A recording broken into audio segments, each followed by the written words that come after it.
we have defined an emergency as any event which threatens the safety of the vessel and/or those on board. In many cases, a well-prepared skipper and crew can cope with troubles at sea or on inland waters without seeking outside assistance. In other cases, calling for help is a necessity. It is important to appreciate what emergencies you might encounter, so that if you are faced with one, you don't panic, and you have a plan of action to cope with it. 6 common emergencies are man overboard, fire, collision with another vessel, navigation mark, rock or marine structure, running aground, engine failure, capsize or swamping. The steps you should take after raising the alarm with your crew are man overboard. First, throw a lifebuoy or another flotation device, such as an inflated fender, to the person in the water. Reduce speed. Appoint someone to be the pointer. It is the pointer's job to continually point their arm at the person in the water. It is vitally important that the pointer does not take their eyes off the person, otherwise he or she may be lost to sight. The helmsman can use the direction of the pointer's arm to help him steer back to the person. Check the direction of the wind and the waves. Turn the boat to come up to the person into the wind, and then turn alongside the person at the last moment. Turn the engine or engines off. Now bring the person on board. Fire. Position the boat to the wind to reduce the draft to the fire. Close any hatches so that the wind does not spread it. Shut off the fuel. Remove any flammable items. Aim the extinguisher at the base of the fire or smother it with a fire blanket, wet blanket or wet towel. After the fire is extinguished, cool the area with water to prevent a flare-up. Collision with another vessel, navigation mark, rock or marine structure.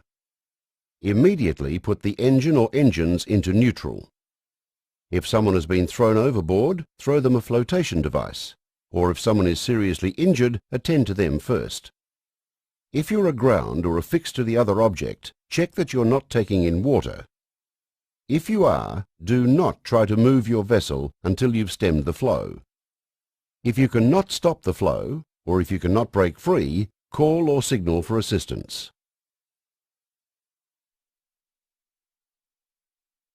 Running aground. Immediately put the engine into neutral.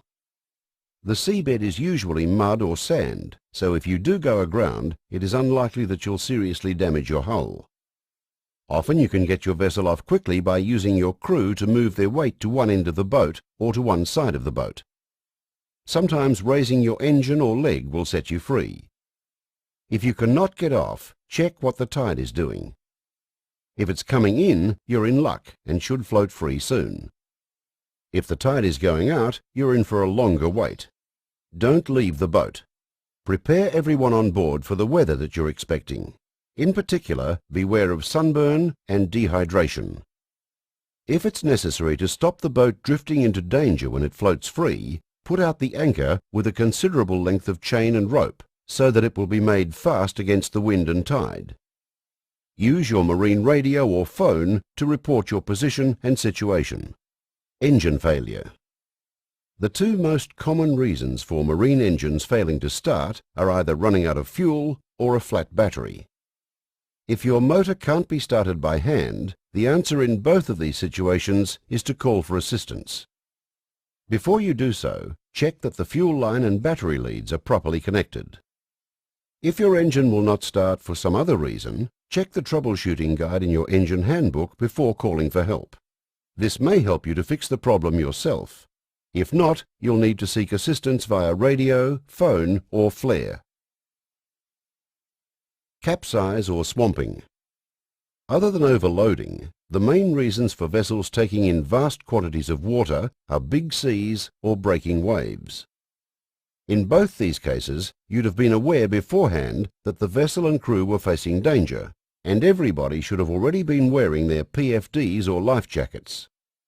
Even when the vessel is floundering, it is most important that everyone stays with it. It is far easier for rescuers to find an upturned hull than a bobbing head. If people are in sight, signal for help. If not, set off your EPIRB or a flare.